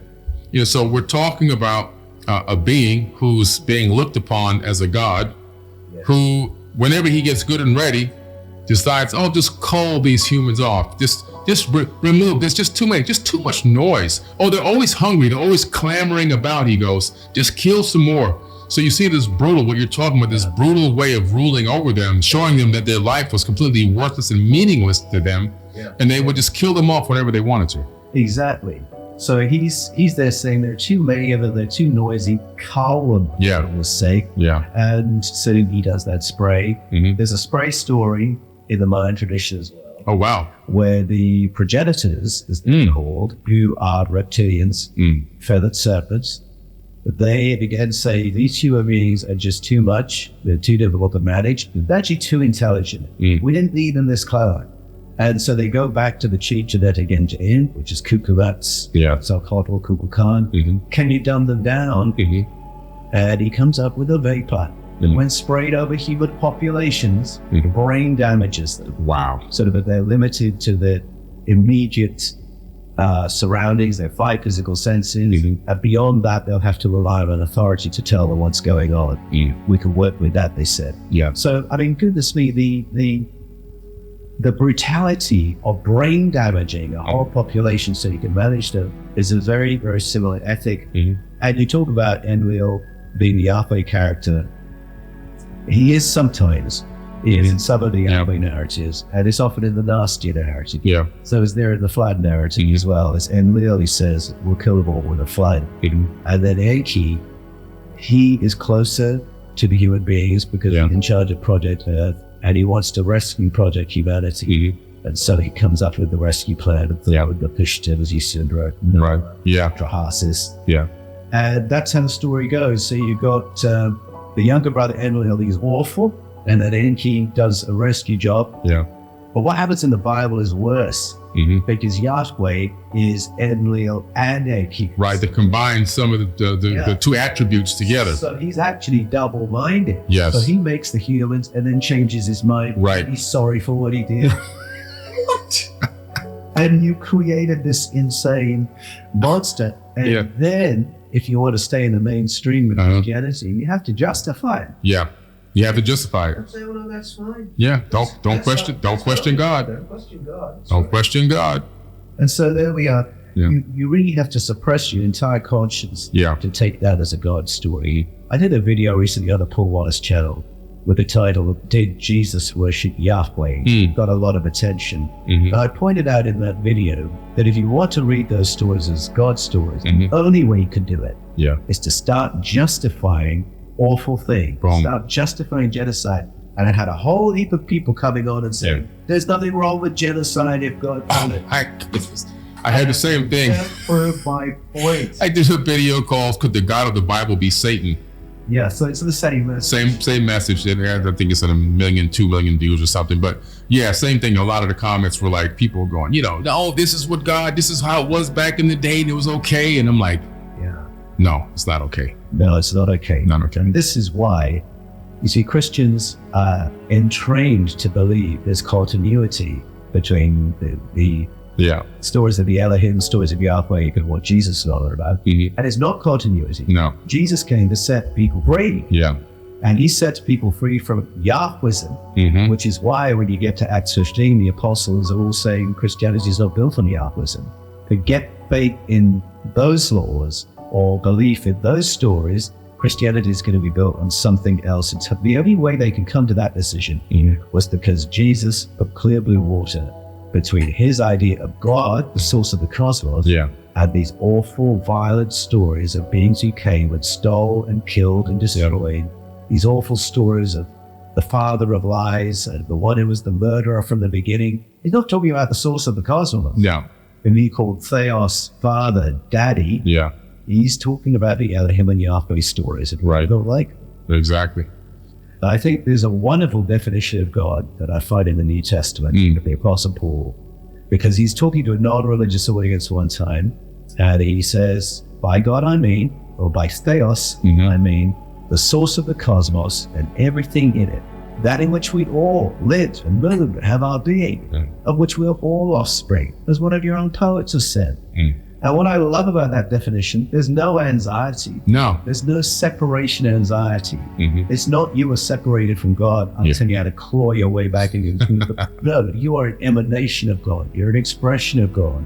Your thoughts are an expression of divine intelligence. Your consciousness, an emanation source consciousness. You couldn't be closer to God than you are. It's something to learn, to enjoy, and actualize. And I find that such an empowering vision, and we have detracted from it by so much of our religious tradition to get back to the root meanings, and it all becomes crystal clear. In that area that I started coming across a hidden story, a story that had gone untranslated, sitting in the pages of the Bible itself. And when I went to the root meanings of the key words, I realized that the ancient Mesopotamian stories from ancient Sumeria, Babylonia, Arcadia, and Assyria are buried in the texts of the Bible. And where they overlap, those correlations can be found in other ancestral narratives all around the world. And it really was through the work of Bible translation that I found those connections. And then when you read these narratives alongside each other, the ET aspect of the Anunnaki stories becomes very, very clear. And again, moving on from there and finding the same themes and motifs in Mayan story, African story, Norse story, Vedic stories, Greek stories. When you put them alongside each other, that's when the ET aspect becomes unmistakable. And you realize that we're being given information not just about long lost cultures from Mesopotamia, but information about humanity and our place on the planet and our history in the cosmos. And find that actually we are tapping the wisdom of the ages from all around the planet. It's very hard to talk to anyone that comes out of the church about the Anunnaki, the Anuna, and these beings of old, as potentially being from other planets or other dimensions. What are your thoughts specifically on that information, Paul? For me, it was life-changing finding that information, because I hadn't seen the connection with the cosmos, with other worlds, other civilizations, until I saw the connections between the Bible, which was home base for me, and the stories of the Anunnaki. And it really was through the work of Bible translation that I found those connections. And then when you read these narratives alongside each other, the ET aspect of the Anunnaki stories becomes very, very clear.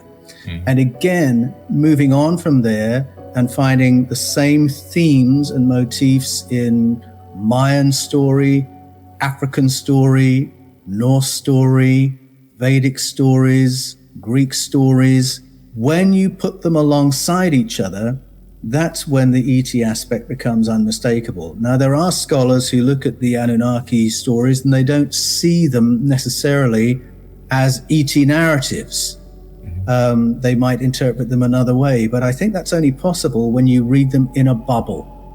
And the thing that has happened for me is learning to read the Bible not in a bubble. and the Anunnaki narratives, not in a bubble.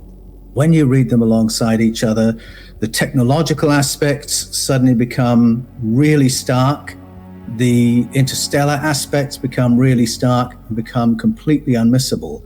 And you realize that we're being given information not just about long lost cultures from Mesopotamia, but information about humanity and our place on the planet and our history in the cosmos. So it really is paradigm shifting in that way. And I found that when your story of human origins shifts, which it has to as you make that journey, so your understanding of who we are today changes. Your understanding of what our potential is changes. And you realize these stories are not just about the past, they're about equipping us for a better, more powerful, more fulfilling human experience in the present. Exactly. That's the purpose and the reason why I dig so deep into this ancient information, because I believe the past is prologue, and it will give us the concept and idea and the knowledge and the changes that we need to make to create a much better future for ourselves and live up to our true potential, which is infinite, right? Yeah. I'll say something that it will sound like a non sequitur to a lot of people. If anyone has ever wondered, how is Billy into this and he's into cryptocurrency? The things are absolutely connected. Because once you reframe these stories, you realize there's information about politics, economics, money that you've missed in the stories because you've been reading them in a religious way or a purely historical way. But again, once you put these stories alongside each other, you see the themes overlapping and you realize there's information about money right there and the kind of relationship we should have with it and what it means to be more empowered and not dependent on people controlling the value of everything that you're earning. So it was one of the things that amazed me when I first followed this white rabbit into paleo contact to realize these topics do all connect. And my great challenge, in fact, with writing Escaping from Eden, the first book in the Eden series, was how do I stop this being a book about everything? How do I keep my focus and just allow the reader to make this journey in a more linear fashion? Because these things really are connected. And I think if they didn't connect, if there wasn't a therefore I can do this or therefore I can do this differently, it would be far less interesting. Back in my time in ministry, if I was researching to bring teaching to a community, I would sit down with certain tools, certain books that would help me unlock the texts. So I would have an interlinear, I would have a lexicon, I would have these dictionaries and resources, I would have concordances, and that's what would enable me to research and produce, a fantastic teaching series. But when I'd been in the ministry for longer, I realized it was far more valuable to show my people all those resources and say, you can get these too. Yeah. You can use these same tools to get into the texts, to get out of them all the richness that's there, and not just have to be dependent on a preacher or a writer or a priest to tell you what's what. And I don't know about you, Billy, but for me, it really took some months and some years to fully get my head around the shifts being implied by the data. And so it's how do we make that journey? How do we keep our sense of integrity, our sense of security, while all our beliefs seem to be doing this? One thing I think people need to understand about the teaching styles that we have is we're not supremacists, okay? No. And what I mean by that is we aren't black power, white power, yellow power, red power, green power. We are about human power. And exactly. As far as I can tell from Paul's teachings and from my teachings, I have seen the incorporation of every race, creed, and color on this planet into these teachings and studies and podcasts and networks and everything else and TV shows, where you name it, where we've been in our books. This isn't about supremacy. I think the supremacy mindset, it hinders mankind. It keeps us from growing. It keeps us from developing. It keeps us from reaching our true potential whenever we think that we are better than this one and this one's better than that one. And I think that's all a part of that huge divide and conquer tactic that started way, way back, eons and eons ago. And we can still see from a comment like that, the effects of it still to this very day. A lot of people are just, because of the things that have happened to us in the past, still yearning and grasping and reaching to say, hey, claim us. This is our thing too. Well, that's what we're doing. For me, it's actually the international scope of these stories that really excites me. And find that actually we are tapping the wisdom of the ages from all around the planet. And I think when you do that, it unravels a lot of the supremacist kind of thinking or binary kind of thinking, where I think religious texts have often trained people to think in terms of us and them. And it's been deeply, deeply unhelpful. Yeah. But I find the texts you and I probe give us a far more layered view of the world. So if you go, for instance, into the Mesopotamian stories, you look at the texts from ancient Sumeria, Babylonia, Arcadia, and Assyria, they're not religious texts. They're not stories of good versus evil or goodies and baddies. There's a whole spectrum of beings with a whole spectrum of agendas.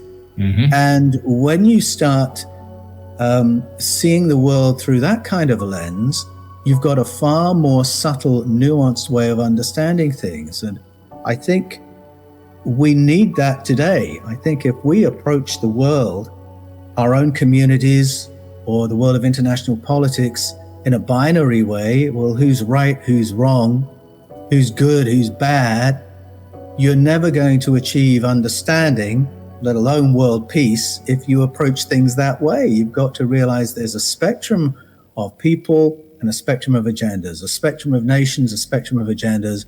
And it's about who are we best aligned with and where do we find our agreement? And I love that international vision that comes from these ancient texts really equips us for understanding the present in a far more sophisticated and empowered way. We have to understand, what is the color of consciousness? You know what I'm saying? At the end of the day, I think that people get so caught up in these meat suits that we're inhabiting that they forget that we're spiritual beings having a physical experience. And this is a temporal thing, temporal in time. And this is temporary. Our true higher selves are in a whole nother dimension. And so it's really interesting when I read books like The Myth of Ādapa, right? And I'm able to get information from this ancient Mesopotamian text where I'm finding out that the human avatar is set up to be one of the most complex and intricate structures in the universe, and that the Anunnaki say this themselves, that the Ādapa, which is the first man, was created to be perfect, and that all the knowledge of the universe is in his body. And we haven't even tapped into that yet, right?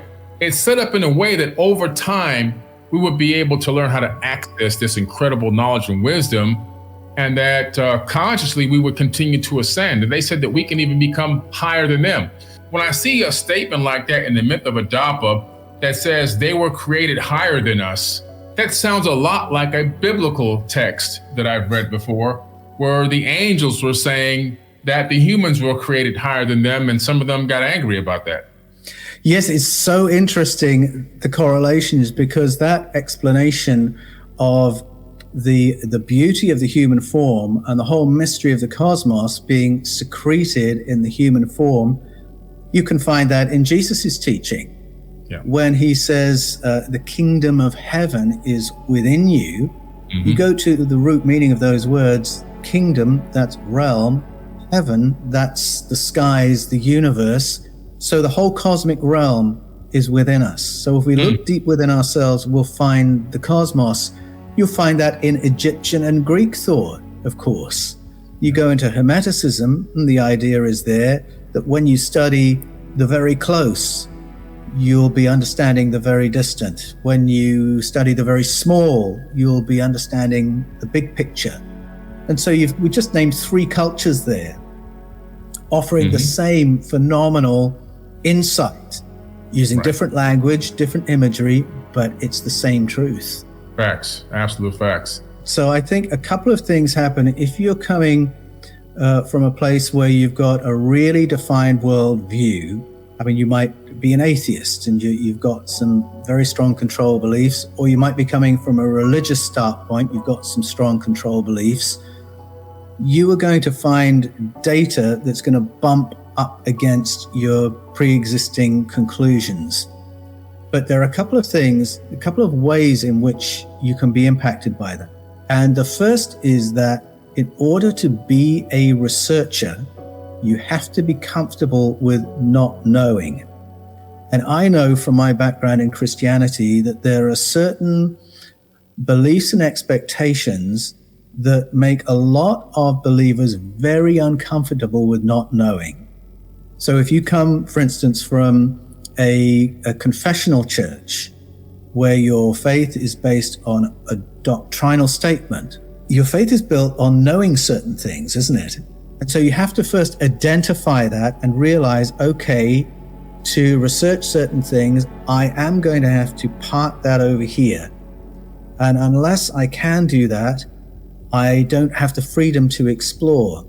If my sense of security in the cosmos is connected with knowing what I believe about everything, I might as well stop right now.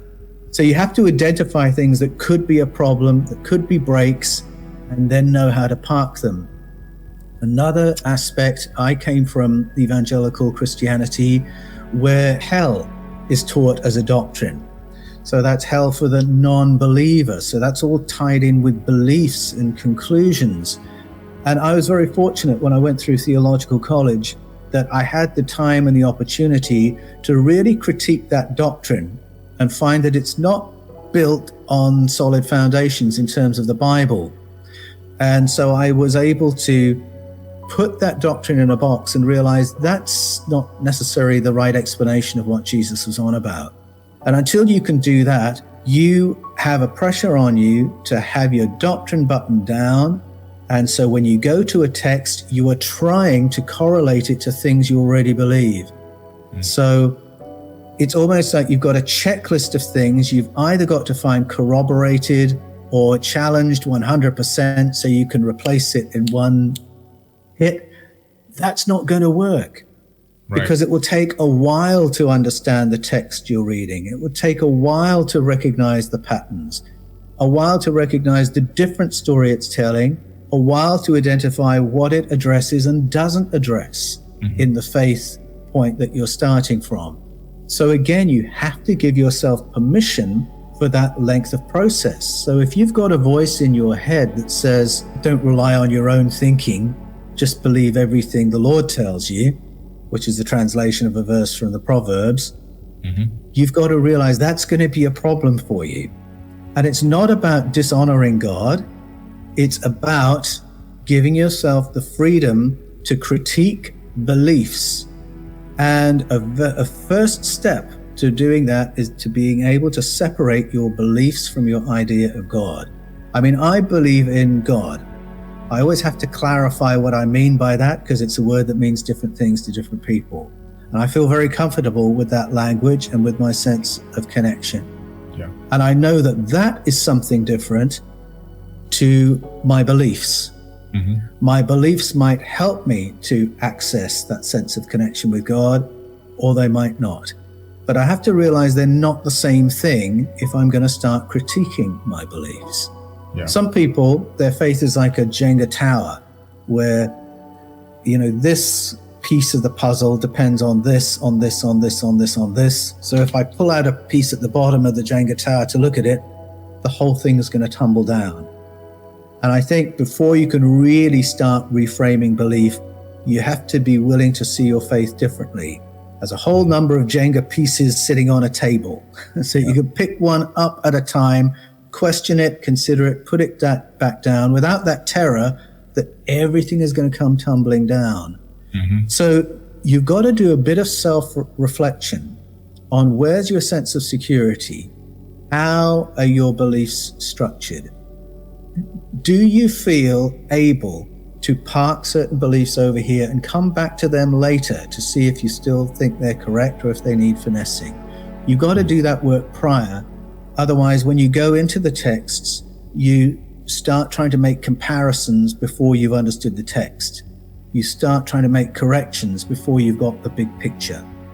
And so I want to help people walk through that process, name those things, name that process for themselves. It's not hard. It's just something you've got to be very intentional about in order to really become a researcher. Back in the day, when I was a very young boy, people talked about being seekers, and people understood what that meant. They were truth seekers, and they were looking for authenticity. They were looking for a real experience of life. And for my money, that's what a researcher is. It's a seeker. And being a seeker and having 101 conclusions you're never going to question are not the same thing. And I had to come to terms for myself, realizing that being a believer and a seeker are not the same thing. They can go together, but they don't always go together, especially if you come from one of those confessional churches. So, it's a really internal, personal, pastoral process you have to go through to free yourself up. One of the things I find, Paul, in a lot of these texts is, especially the religious texts, mostly, is when I start talking to people and they try to have a two-way conversation with me, they can't go too deep because it's based only on one book. So, for example, if I'm talking to somebody in Christianity, they have no knowledge outside of this one book. Even though this one book is a culmination of multiple ancient text scriptures and papyruses and verbal histories, everything else from around the world, this is a heavily curated book. And beyond that, they don't have any reference point. And so I think that hinders a lot of people, which is what you were just talking about. It hinders a lot of people from being able to see outside of that box and being able to drop some of the fears and the stress of thinking that they're doing something disrespectful, to go look at some other material and information so that they can begin to discern it and see if it aligns with their current ideology, current information. Yes, that's right. Yeah, that's important. I mean, I think a lot of people in the churches have been taught to read the Bible in a bubble. But the Bible doesn't tell you to do that. No. And in fact, when you read books in the Old Testament and the New Testament, very often the writers assume you've read other stuff that isn't in the Bible. So if you read Genesis 6 or Jude, they all assume you've read the book of Enoch, which is not in the main canon of the Bible. It is in Ethiopia, but nowhere else. But they assume you've read that. Or you read the Old Testament, they assume you've read all the annals of the kings, which are not all included in the Bible. And if you go to, for an example, if you go to the story of the birth of Isaac, you might puzzle over that if you're just reading the Bible all on its own. But as soon as you start reading world literature, if you read about the history of Buddhism or the Yellow Emperor or 𝗪𝗪𝗪, you'll realize that the birth of Isaac is part of a global family of stories that are very, very similar, and that illuminates what the story of Isaac is about. It illuminates what the story of Abraham and Sarah is about.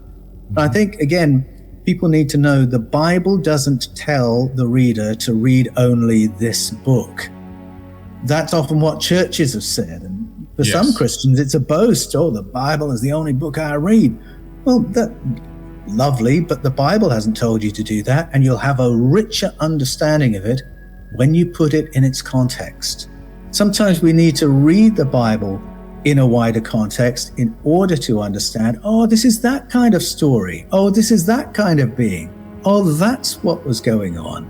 And so that we'll use that case study because it really, then I think really does encourage people to start exploring more widely and get that bigger perspective. Yeah, absolutely.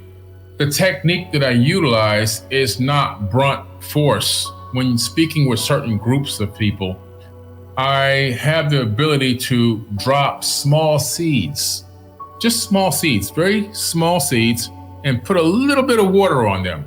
And then you step back, you ease back, you give people some time to digest a small amount of thing. Maybe send them on a mission to check 1 or 2 things out. And you let them go and do that. Some will and some won't. You can't lead a horse to water and make it drink just because you're thirsty. So that's why I added that little extra piece at the end. You're thirsty. Let them become thirsty. Sometimes some of them will come back and you'll be able to have another 2-way conversation. They'll begin to ask a few more questions. And that's the same way I think that you should treat family and friends and everyone else. If you come at them too hard, you're going to just push them away. And it's going to turn into a battle, and it's going to be tension in the room, awkward energy when holidays and certain birthdays come around and nobody wants to be around each other. But if you do it in a very gentle and loving way where, you wait for an opportunity that arises for you to inject a small amount of knowledge. I mean, really small. You'll see that the people will begin to reflect on that information, and it may trigger a question.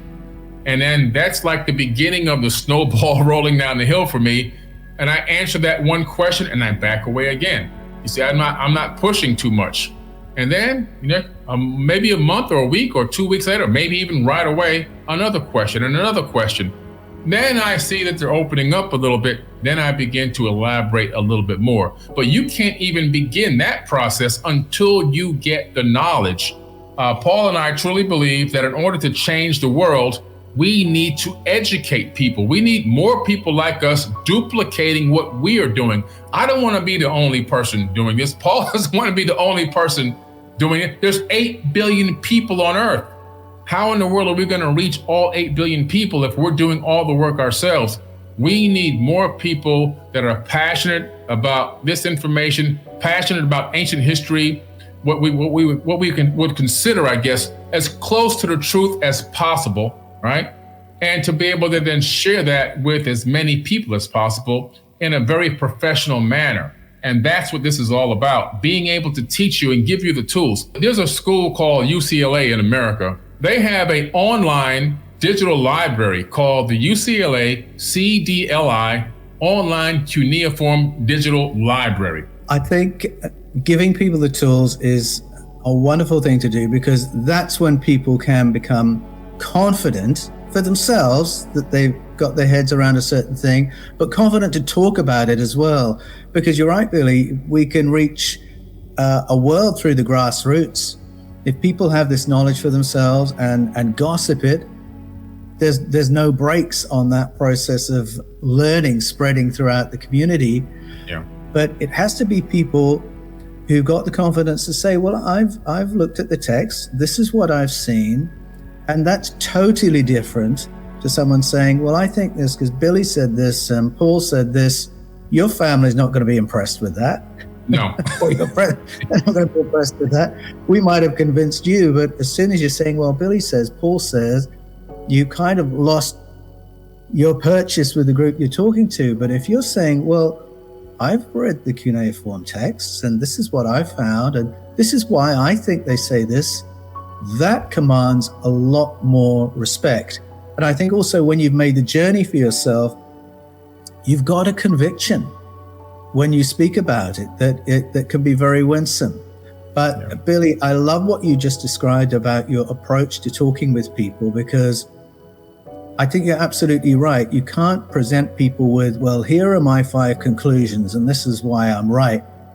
It's far better to appeal to a person's curiosity and just give them one little piece of the puzzle.